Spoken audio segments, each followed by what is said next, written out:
Start the recording. Go right ahead, Alan Cole. Civil rights leader, theologian, and educator Howard Thurman wrote, "It cannot be denied that too often the weight of the Christian movement has been on the side of the strong and the powerful and against the weak and the oppressed.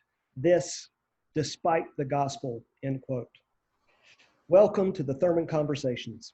The Reverend Dr. Howard Thurman believed it was possible to humanize the other, for Black and brown and white people to find each other and be humans together in ways that make us all come alive. Today, our conversation is with the Reverend Dr. Charles Howard.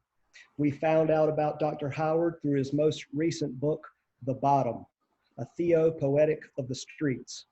He is also the author and editor of several other books, including The Souls of Poor Folk, which explores new ways of considering homelessness and poverty, The All and the Awful, a poetry collection and Lenten devotional, Pond, River, Ocean, Rain, a small book about going deeper with a big God, and finally, and the book that was required reading in our house this month, Black Theology as Mass Movement, a call to Black theologians to expand the reach of their theological work and to all of us to expand our theology to liberation through diverse voices.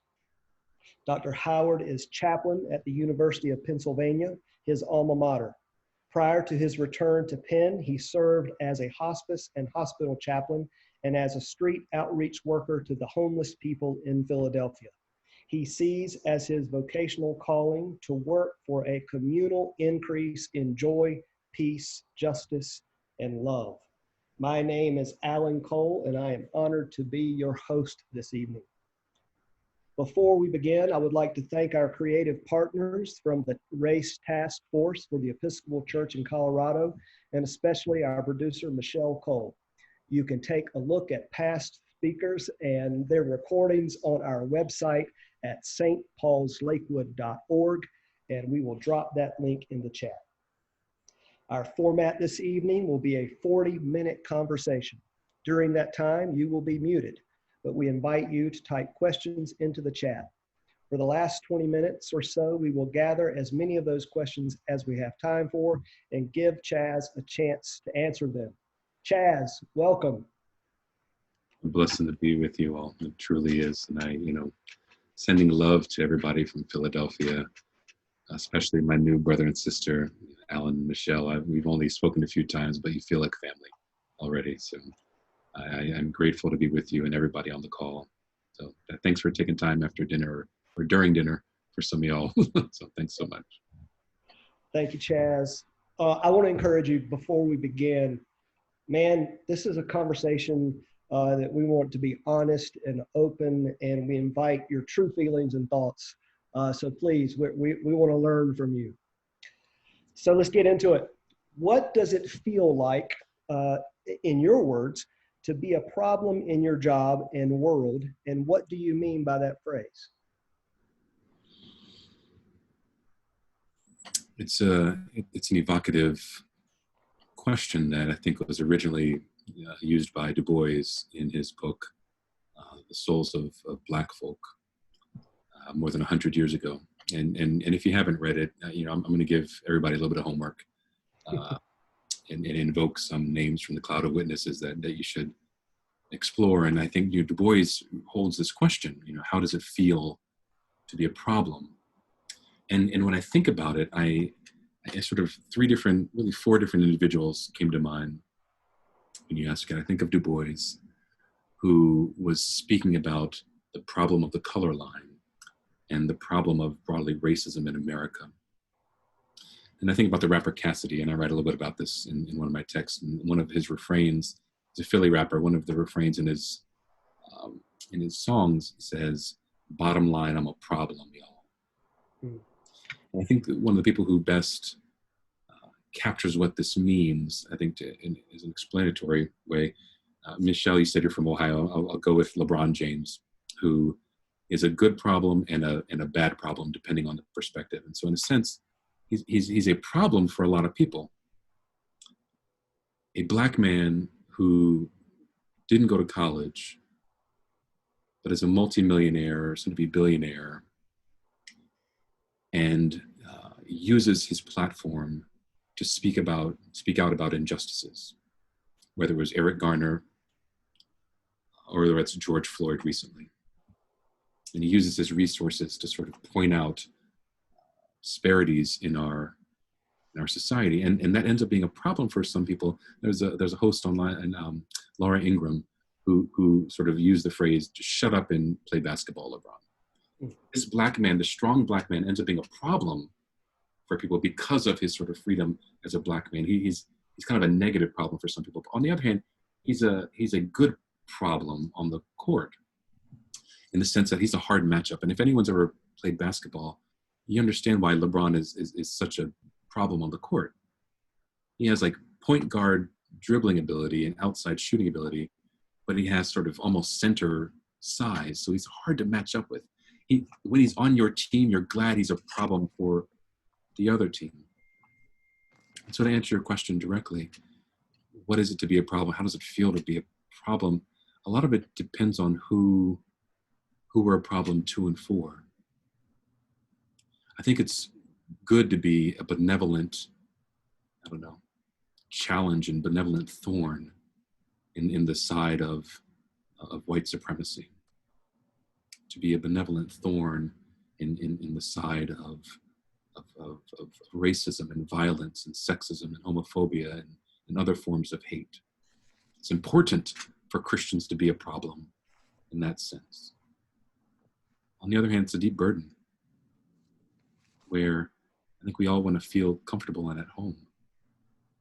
So it's hard to feel othered.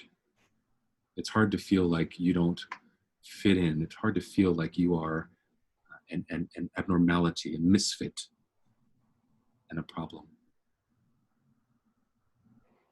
Wow.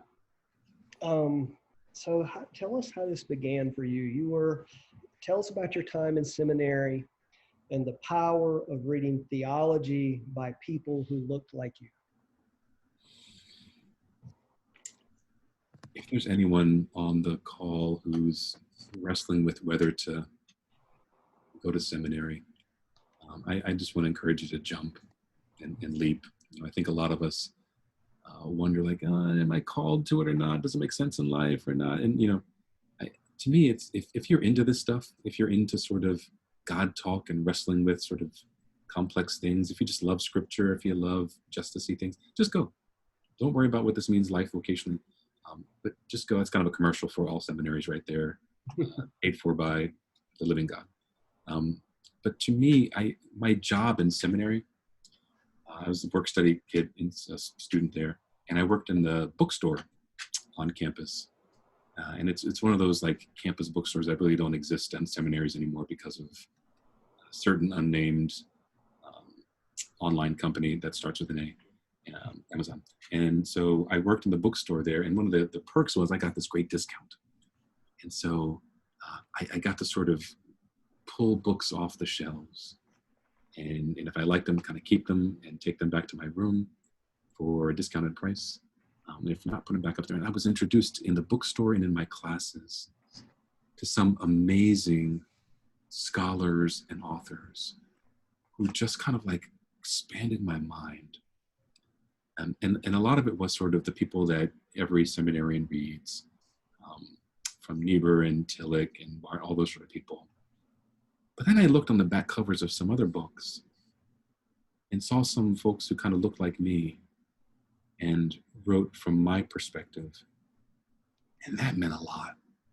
It really, really did. And I mean, there's a whole lot more to say about the importance of having diverse representation on syllabi and in subject matter in every level of education. But, it was essential for my journey in seminary. So you spoke a minute ago about LeBron and being a thorn in the side of Christianity. Tell us a little bit about power. How does power impact theology? And what does that power mean to people in communities who have it and to those who don't have it? Dude, the question makes me think about more homework. Walter Wink wrote a book called Naming the Powers. He actually has a whole series about the powers. And I think what it plays off the idea of sort of naming the demons before casting them out.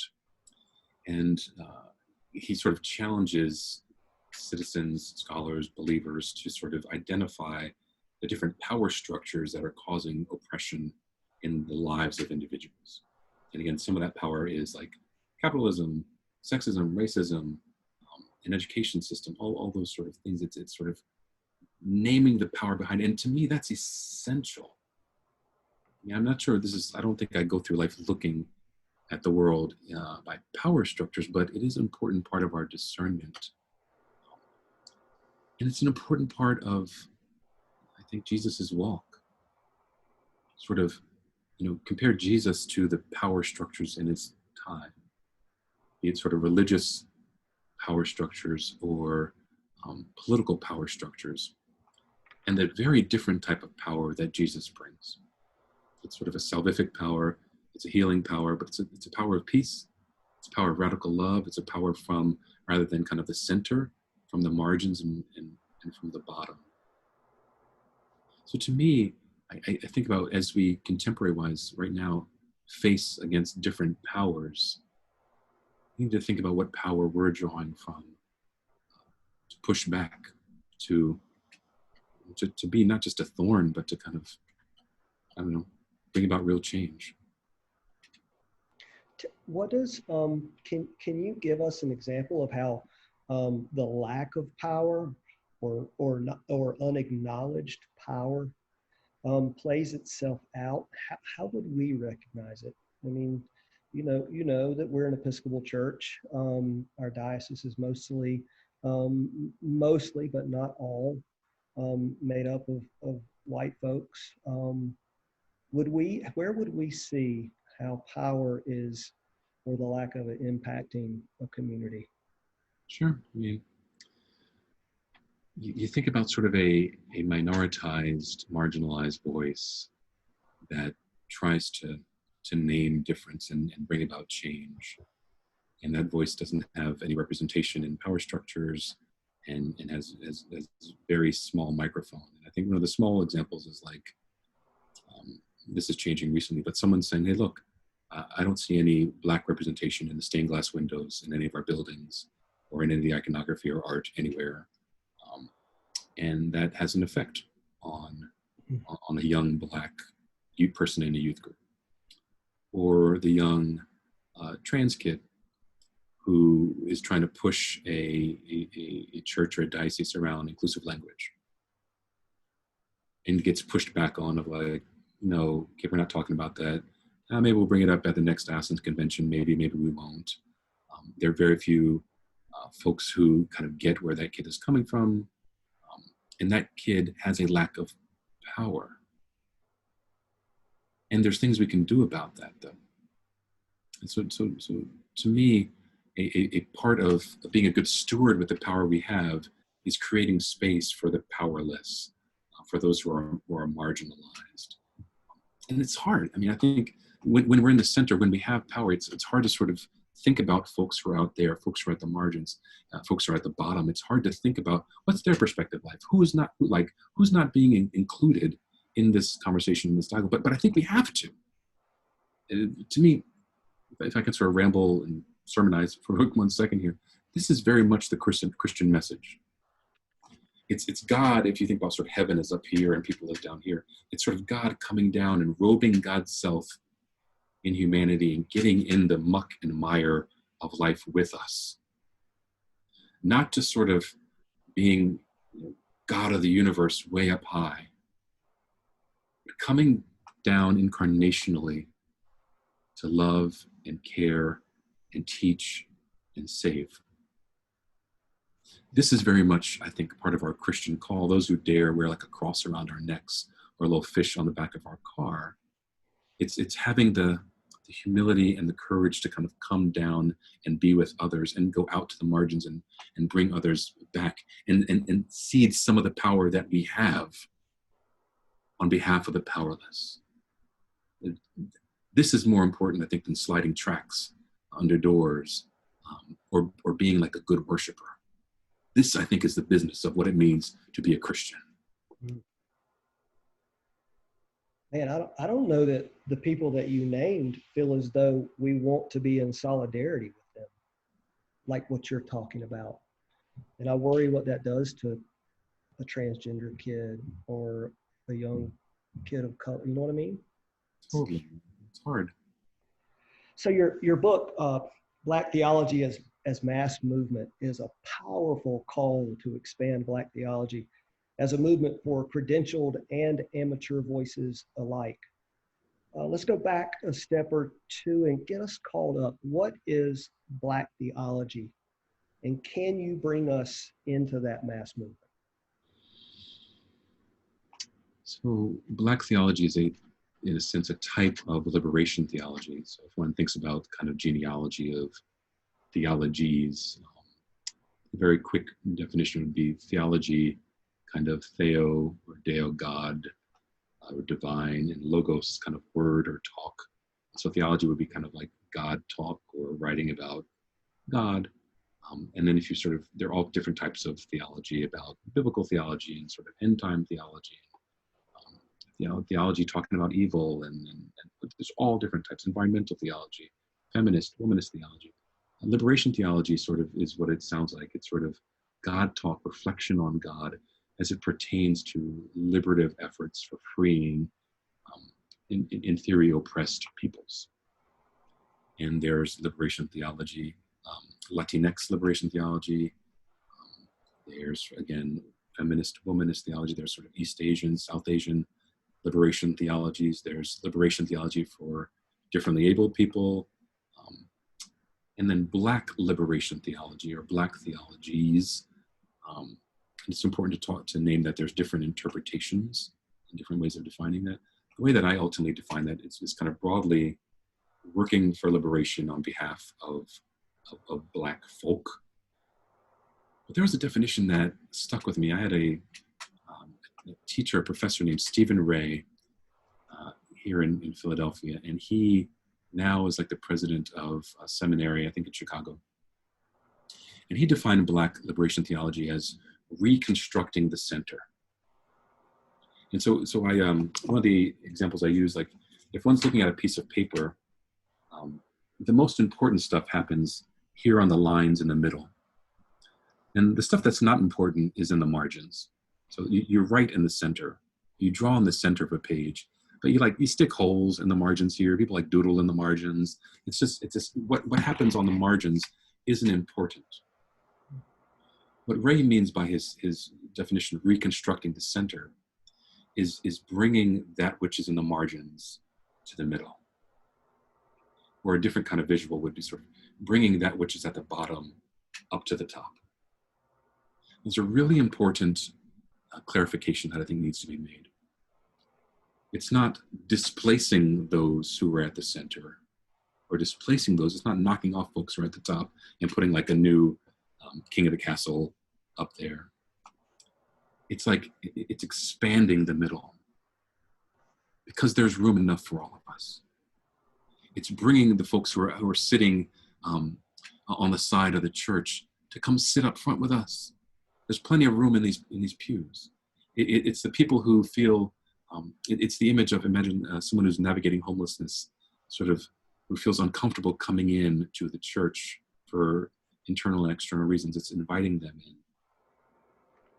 Black theology would be reconstructing the center, and reconstructing the center of the theological world, reconstructing the center, the power structures of the church, of our society, so that a new narrative can be written, so that different emphases can be made. So an example of this, contemporary-wise, or a couple. Church-wise, this would be, if you think about the predominant music played in a whole lot of Episcopal churches, I'm an Episcopal priest too. A lot of it's very sort of hymnody and beautiful old hymns that are meant to be played on organs with sort of big choirs, and like Christian hymn music. And if you think about sort of who that's predominantly written by and what type of churches usually listen to that, broad stroke, it's not 100% true, but it's mostly white churches. Reconstructing the musical center of a lot of our churches would be bringing in different musical styles, gospel music, Christian reggae, rap, hip hop, bringing that into the center, not just like in February because of Black History Month, or not just around like Martin Luther King Day, but like mixing it up again, not displacing, not get rid of him music, but expanding the center. Or if you think about the policy of a country, where most of the economic effort is in sort of tax cuts for the rich, or kind of bailouts for major companies, but not homeless people. How many times in the last election between Secretary Clinton and now President Trump was homelessness brought up during the debates? Not once. Not once. Plenty of talk about the middle class, businesses, small businesses, but not once. Reconstructing the center is bringing marginalized voices from the outside, and then beginning to change the focus. This is Black liberation theology. In a lot of ways, I think this is the gospel work. So as you're talking about that, one of the things I'm thinking is about the grief of those who are going to necessarily have to expand our center. Yeah, man. And I don't know if you can speak to that. If you would, I mean, you talked about bringing this with love. What can you say to that? I mean, just dude, do you remember what happened in Charlottesville a couple of years ago when there's what ended up kind of being like a white supremacist march, and it so stunned the rest of the country, and there was some of the angry, mean, scary images that came out of there, and someone got run over by a car, and it was a really, really frightening moment, and then all the kind of strange misspeaks and not whatever that came out of the White House. One of the most telling chants that the marchers, kind of with their tiki torches and others were making, was "You will not replace us." I don't know if folks remember that. It was "You will not replace us," said the white marchers going through Charlottesville. Now, I think the initial reaction is like there's a layer of anti-Semitism to that. There's kind of an anti-immigrant aspect to the whole thing. A lot of this is kind of behind the kind of building of a wall and Muslim ban and things like that. That is worthy of critique, but there's a layer of it that's very sad. That speaks to a fear. I think people mistake kind of the hatred coming from sort of white nationalists and sort of right-wing folks. They mistake this sort of like it's a hate. They just hate. They hate brown people. They hate black people. They hate Jewish people. They hate Muslim people. It's not so much a hate. It's a fear. And it's connected to your question, bro. Like, there's a grief in ceding power. Like, who wants to kind of expand the table and let more people have votes? I think I get that. But the fear is not that like we have to share. It's that I'm gonna get left behind.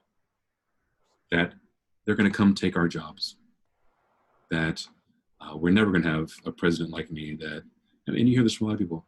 It's really hard being a white man in America right now. And I think people understand, like, every president's been a white man. Almost every CEO on Wall Street in the Fortune 500 are mostly white men. The average lifespan of white men is longer. They have higher income, like all that stuff. I think they get that. But there's a fear of a lot of people who feel like my day has passed. My kids might not get into college because of affirmative action. I may never be able to get hired again because of other kind of hiring. And it's not so much that I hate you, it's that I'm afraid that I'm forgotten, that I'm being kicked out of the middle. And here's the really hard Christian challenge. Fighting for those who are marginalized and those on the outside, and trying to love through that fear. It's my favorite verse in scripture in John. There is no fear in love. Perfect love casts out all fear. Man, so I uh, like you, I'm always looking for a place of hope, and particularly for prophetic voices in our culture. And one of the places that I've found those is in hip hop. Yes, sir. Let's Let's, go. let's go, man. Um, so let's talk about hip hop and theology. How does it work, and how does it expand not just the theologies themselves, but also who does theology, and how can we learn from these prophetic voices who are theologians for us? Talk to us. Like what you just said there, Doc. You took that out, man. That's a rich one. Maybe 10 years ago, I think, at some awards show, an industry leader described rap music and more broader hip hop as like the voice, as the CNN of the streets, I think was the quote that he used.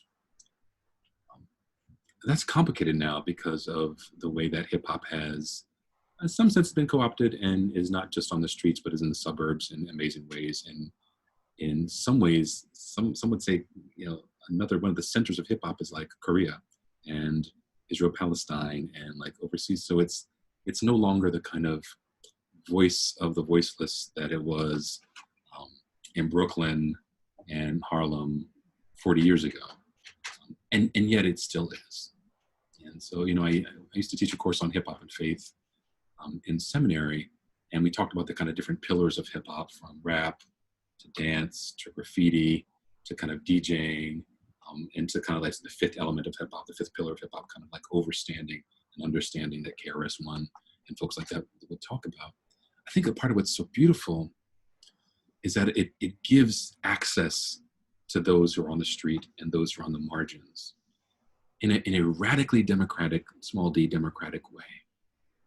So if you think about sort of like the way that hip hop starts, again, sort of the early 70s, it's by young people whose schools no longer had music programs.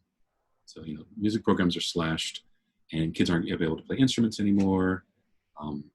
They're having difficulty sort of doing English in school because of other funding and stuff like that. Art programs are slashed, and so they take the street, and so rather than painting in the classroom, they're tagging subways, they're tagging like sides of airplanes and alleys and things, like doing graffiti out there.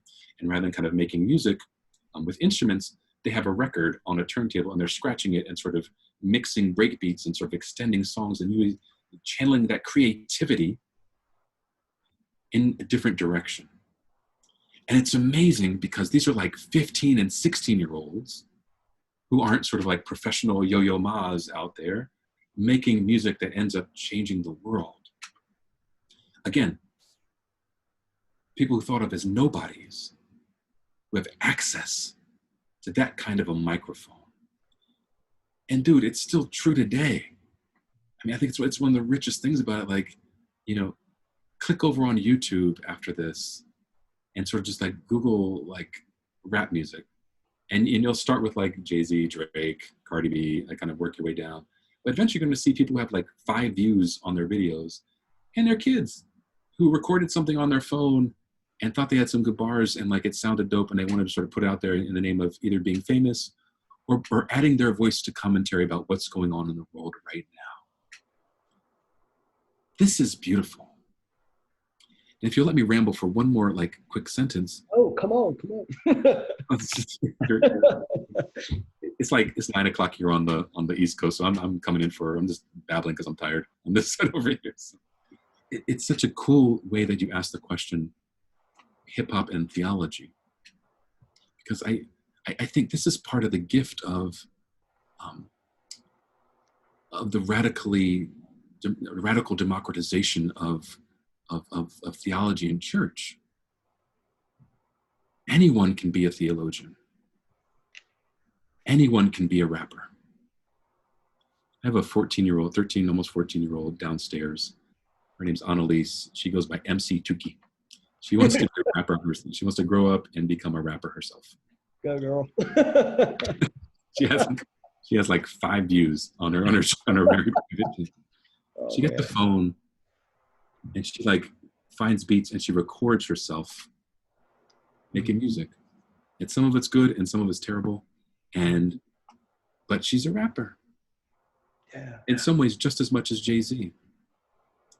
And the person who, after this call, picks up their journal and tries to make sense of what God is doing in the world right now is just as much a theologian. I don't know, it's Karl Barth. Not as many books, not as many records sold. Mm-hmm. But is it possible that the Spirit can be poured out on a nameless person in the middle of the country the same way it's poured out on Reinhold Niebuhr or Katie Cannon? Or can the gift of creativity be poured out on like a 13-year-old kid in the same way it is on Drake? I think so. Man, that is powerful. The Spirit poured out on, and I will steal that for a sermon coming up really soon. So I want to just hang here for just a minute because I talk a lot about hip hop in church and in sermons because I think that's where a lot of powerful prophetic voices are coming into our world right now. But I know a lot of folks in our churches, they see rap as associated with people like NWA and Public Enemy, and it's inner city, violent, over-sexualized thing that we just oftentimes dismiss. Who would you point us to that is an accessible rap theologian that speaks to social issues and pulls us in? You know, it's an important point. I mean, I think the quick tangent would be, why is rap music sort of seen as hyper-violent, hyper-sexualized, hyper dangerous, associated with sort of gang, things like that, drug game, all that stuff, and not like rock music, which has a much longer history of sort of drug addiction, violence, sexism, you know, much worse, and there's racist undertones to that. You know, I think there's a reason why sort of rap shows up in a congressional hearing as corrupting young people, but like, you know, Def Leppard and Aerosmith don't. Right? What's a more dangerous drug group? You know, like sort of 80s rock, long hair bands, or like the Roots in Philadelphia, who are sort of predominantly sort of confessed Muslims who not only don't do drugs, but like don't eat pork. You know, it's racism. And so that kind of fear of blackness and the problematizing, to kind of go full circle, of all things associated with blackness, and the way that black women are hypersexualized and black men are sort of are sort of seen as violent sort of thugs in that code language that's still used today, creates a sort of terrible stigma around rap music. What about if you sort of take, I saw somebody just put in the comments about the Beatles using drugs. But what if we pause for a second and held it as a potential prophetic space? You think about like a John the Baptist, rough cat, by all accounts that we sort of read, you know, really just sort of far from the norm, the way that he dressed, what he ate, but particularly the way he spoke. I mean, it's a strange detail in sort of how John the Baptist spoke. And I think the phrase that we sort of catch today is like, "you brood of vipers," which I interpret as essentially profanity in that time period. You know, calling religious leaders broods of vipers, I think in some sense it's sort of the same as kind of the cursing and intense language that comes on some rap music today. And yet there was a word in there from John the Baptist. I'd encourage people to engage rap the same way. Maybe there's a word in there from God. I'll qualify all this by saying two things. Clearly, not every rapper is John the Baptist. You know, there are some who are making cookie cutter music to sell records, and that's true in all forms of entertainment. So the parallel would be, some films are like change your life films. And then there's like Sharknado, you know, and just like kind of like really bad Hollywood stuff that is to escape, and it's like, it's bad and no one would sort of change their life, but like it was cool seeing the special effects and like that was neat. The rap is similar, that there's some gems and there's some like I'm not a big fan of that artistically or prophetically. I'll also say I personally am very sensitive to curse words. I just, for whatever reason, the way I'm wired, I don't curse. I don't like being around cursing. I'm not going to chase anybody out the room, but I just think that's kind of the way I am. So it's hard for me to listen to some stuff. It's hard for me to read some books. It's hard for me to do whatever. Yeah. But here's, to answer your question directly, I think there are some kind of Hall of Fame, we used to call them conscious rappers, kind of backpack rappers. Again, the Roots, or people now would talk about Kendrick Lamar. And you want an inspirational song. Kendrick Lamar's song, We Gon' Be All Right. I'll give you a quick tangent. I work at a college. My students were having a demonstration 4, 5, 6 years ago after Freddie Gray was killed in my hometown of Baltimore. And these were like 18 and 19-year-olds who were kind of marching. They died and they took over a street. And they were kind of giving speeches to each other. And one kid, her name is Nikki. I will never forget her. She was a work-study mouth. She goes up and she pulls her phone out. And she's like, everybody, she's like on a bullhorn. Blip, blip, everybody, I don't have words, but what I want to share with you all is the lyrics from Kendrick Lamar's We Gon' Be All Right. If you read Kendrick's lyrics, talking about we've been low, we've been hurt, been down before. ... We gon' be all right. It wasn't like a dry eye in that crowd. Because of the words from this young brother who's like the same age as them. I read Kendrick, or listen to Kendrick. I like older folks, Public Enemy, whose name speaks to the notion of being a problem.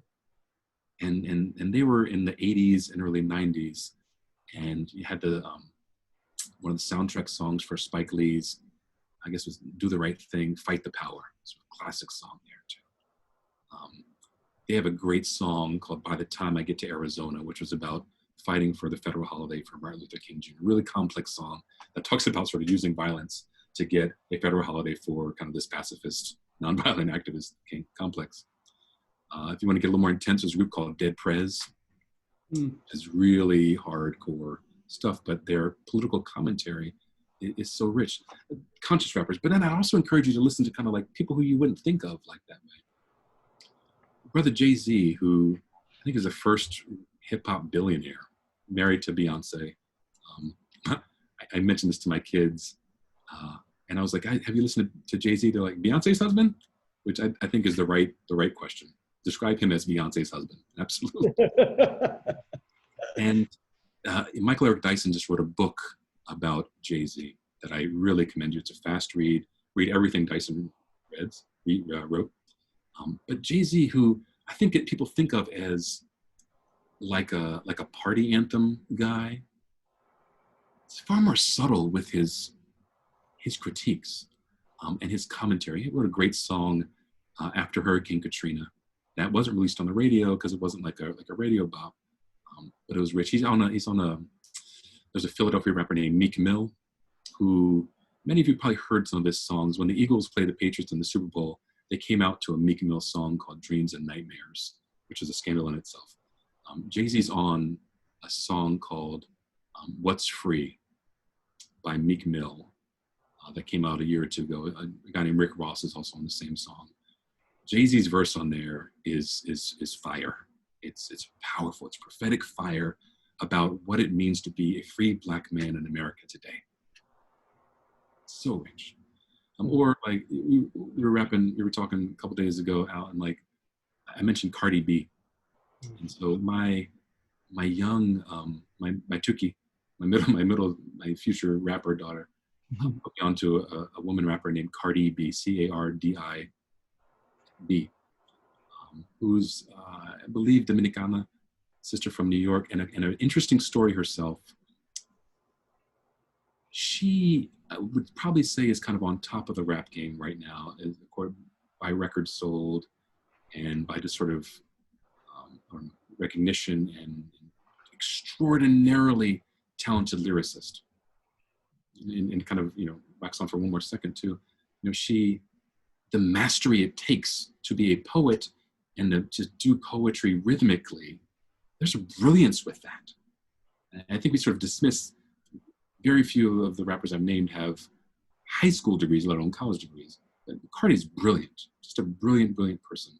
Lil Wayne is another person who I think I don't think it's hyperbole to say the Shakespeare of our time when it comes to sort of mastery of the English language. But Tuki introduces me to Cardi B, very hypersexualized person.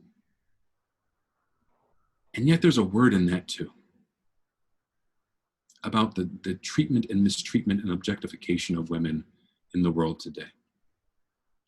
And this interesting sort of prophetic stance that she takes with her stuff. Now, it's a lot. Be careful, how much you let into your spirit, but Cardi's rich, and I'll stop name dropping there, but she's No, man, I love that. I just saw a chat come through. We need a playlist to go along with our conversation, so we'll put that together based on your recommendations. I might add a couple. On track. So, what can we do? What can the churches that we inhabit, the world in the world we inhabit, what can we do to create, to redefine, reform this center?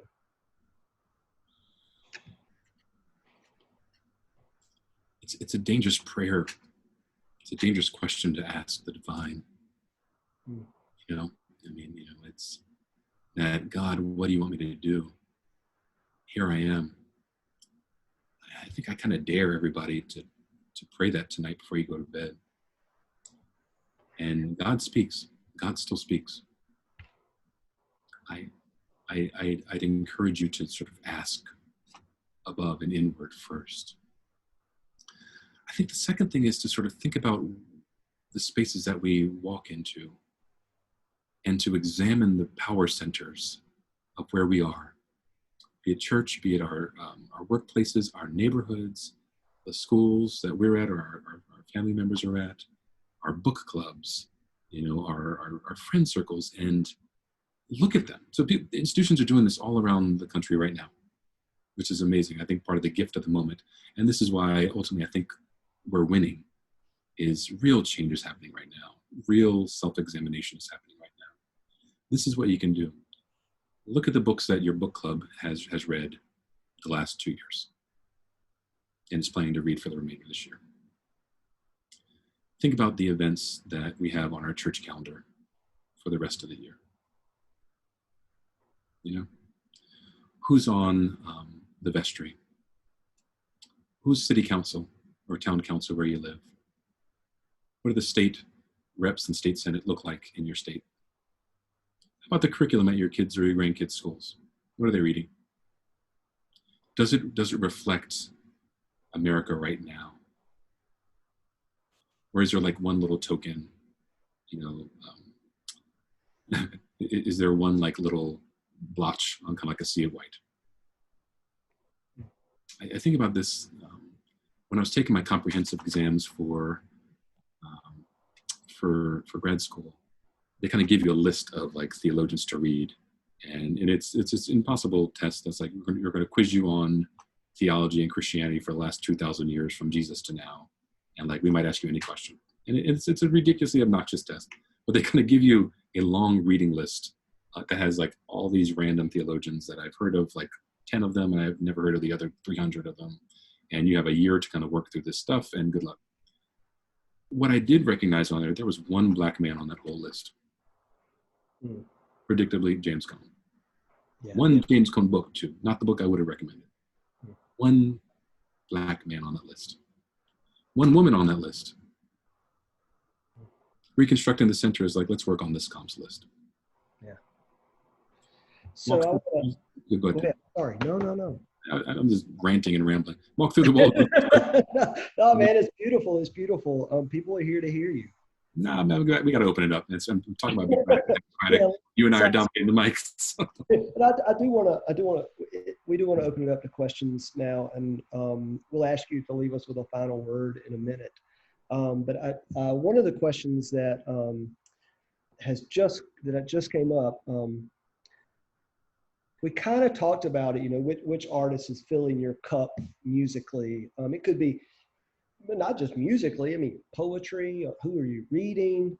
What's giving you life right now? I've always loved Cornel West. He was on my dissertation committee, and I say to people, he's one of the most Christian men that I've ever met. He's also far and away the smartest human being I've encountered. And I work at an Ivy League school, and I'm around Nobel laureates who I have no business being around, but I'm around Nobel laureates. Cornel is far and away the most brilliant person I've ever met. Mm-hmm. I reread his stuff from time to time. I just think he's just a blessing to me. Yeah. I really do love Kendrick Lamar. I think he is an important, in interviews, he talks about his own love of Christ. And it doesn't always sound like that when you sort of listen to his interviews and his music, he'll drop an F-bomb with the best of them. But a really Christian man, and his music blesses me. I think in my middle age, I think I'm kind of softening out and kind of listening to a lot of R&B. So I really love Maxwell. I really do love Beyonce. If I had to pick somebody in that couple, Beyonce and Jay-Z, I probably would pick Beyonce. And, her music has matured from the kind of pop of Destiny's Child and in her teenage years to a really thoughtful, artistic critique of society today. She's just, her song Formation, that whole Lemonade album was I think will go down as one of the great works of art of the 21st, early 21st century. Just brilliant music. I really like her stuff. And then I kind of go old school. I love Duke Ellington too. I really enjoy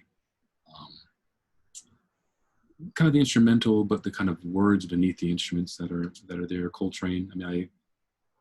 Jazz and classical and big band are such important parts of the genealogy leading to rap and hip hop that you can't just appreciate the kids, you got to appreciate the parents and the grandparents. And so I appreciate that. And then kind of preachers who I think of as connected to hip hop, I love T.D. Jakes.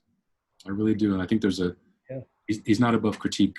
And I think he is lumped in with kind of prosperity gospel thing, which sounds complex for a socialist to kind of be celebrating a prosperity gospel guy who's a millionaire preacher. But I think there are few people who can pull a word out of scripture like T.D. Jakes. I think along with Gardner Taylor, I have Jakes as this is weird to rank preachers, but I think probably the best preacher America's ever produced. That's been recorded. I really love Jakes. I listen to his sermons every week. I really do. He's a power. Gambino. Yes. Yes. Another question. Someone says, I love the metaphor of restructuring the center. How do we get the folks in the center to understand that it is a restructure and not a recreation? Good word. I think it's a good question to ask folks who have gone through it. On our campus, we have a really interesting, there's a lot of people who kind of do diversity work and racial sensitivity training and things like that. An important player in that on our campus is a white woman who's one of my good friends named Erin Cross. She does kind of a conversation around the role that whiteness plays and kind of being an ally when one is white. I invoke her because she's someone who talks about, as a white woman, I've kind of in some ways marginalized because she's a white woman, because she's queer, she's out, but as a white woman, she has a certain aspect of privilege and certain life and center. And hearing her talk about sharing power and sort of sharing room, I think is pretty powerful. So I think I name her because how do you sort of convince people that it's not as scary as it seems? I think you hear from people who have done it. It can be hard to hear from someone from the margins who's like, what y'all need to do is let us in, and hey, please let us in this place and share some power and stop being greedy and whatever. I think hearing from someone like, hey, we've done it in our church, in our campus, in our office, and we were better for it, and we all grew, and we all learned, and we're all living a much richer life as opposed to of lacking. So. One more. This is just a question that I don't know how long we're getting close to time, but George Floyd died just over a month ago, and I'm wondering what you see. How have the demonstrations since then and speaking out, and it's not letting up? How is this moving Black liberation theology? What do you see?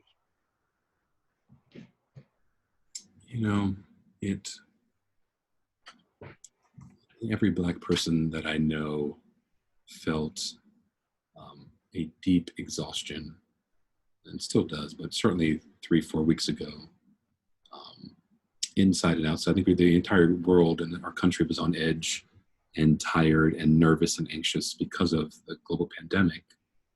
And then to sort of see further violence against Black bodies, to see the neck on George Floyd's, the knee on George Floyd's neck, I think really just pushed so many of us over the edge of anger and of despair and grief. As a man who's been stopped by the cops in every city I've lived in, 3 times in high school. I stopped when I was in Philly on campus as a Penn student, I got stopped by Penn cops. When I was in seminary in Boston, I got put on the ground by a cop. And my neighbor, I live in Lower Merion, right outside of Philadelphia. I've been stopped by the cops 3 times in the last 2 years. Never speeding, never trafficking anything, never breaking any. I was walking half those times. Seeing George Floyd reminds me that I very easily could have died 9 times. And it was tiring. And it was enraging. And so, I've heard a lot of people talk about I'm okay with the peaceful protests, but the kind of looting and the lighting stuff on fire, I'm not about that. I had that rage in me. Again, I'm a pacifist. I could have smashed a window. I could have lit something on fire. I was sort of that hurt and that angry. And I'm thankful for, life circumstances where I didn't and couldn't and whatever. But I was that hurt. And so I was out there, my teenagers were with me, protesting and marching and risking our health in the name of liberation. Not being foolish with it, but it's that important. I'm so encouraged because I think real change is happening.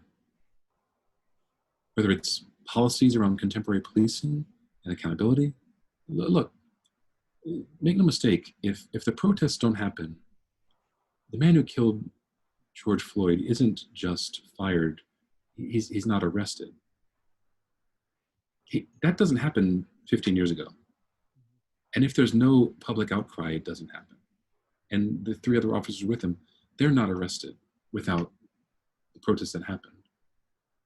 And the further changes around the questions around funding and sort of the laws that make it so hard to prosecute officers.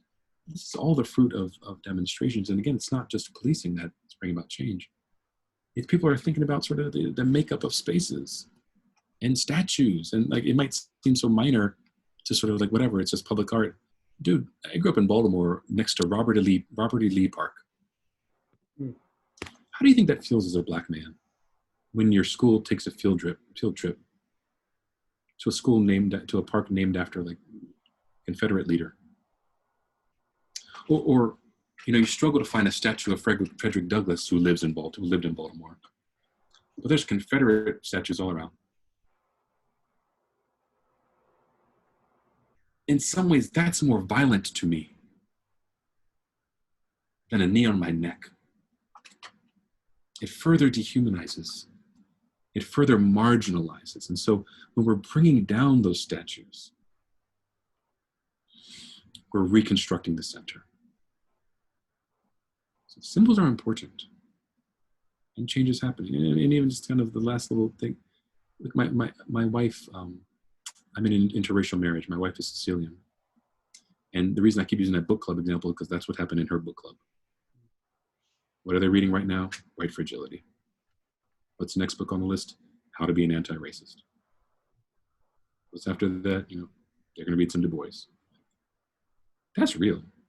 Her kind of like suburban mommy book club out here. People who didn't show a lot of care when we were protesting for Freddie Gray and Eric Garner. Here. That's real. Man, you are solid. To be like you, Doc. Man, you bless me. And You're like the Colorado Oprah. I mean, you just got good questions. You get a car, you get a car, and you get a car. Man, I just your spirit is beautiful, and I mean your thoughtfulness, and we hear a word in you, man. Thank you. Bless me, brother. Appreciate you. Yeah, stick around with us for just a second if you can. Sure. I want to thank all these folks for being here with us tonight. Thank you, Dr. Howard, for conversing with us and being my new favorite theologian, man. We are happy to have you all, and we'll be back in 2 weeks on July 16th with Isaiah Shaniqua Brokenleg.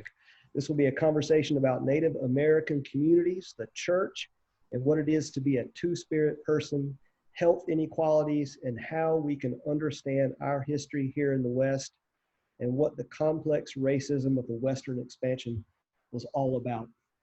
This conversation series is sponsored by the Race Task Force and of the Episcopal Church in Colorado and St. Paul's Episcopal Church in Lakewood, and produced by Michelle Cole.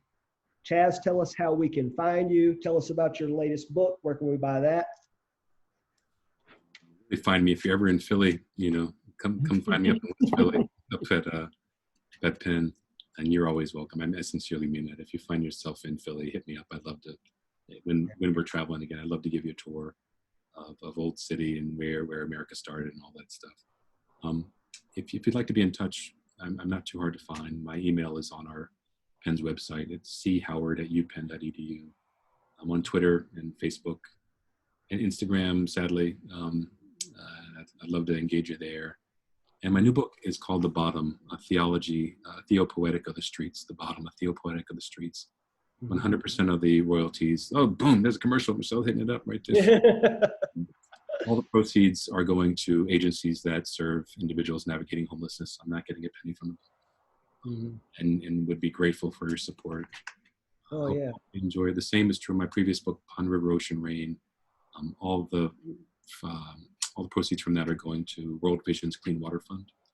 And so I'd love to for you to partner and help do some good and hopefully enjoy a book. So. Yeah.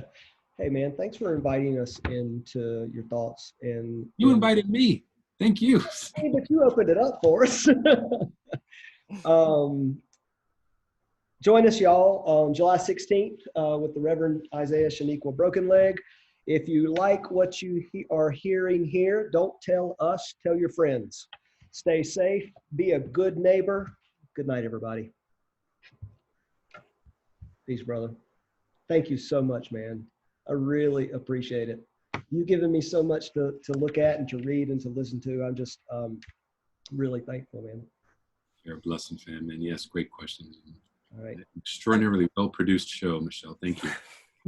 And I made a list. I have a list. Alan will put together a playlist of music. I have the book list, and we'll send it out when we send out the link to the video recording of this conversation. All right. Michelle Cole.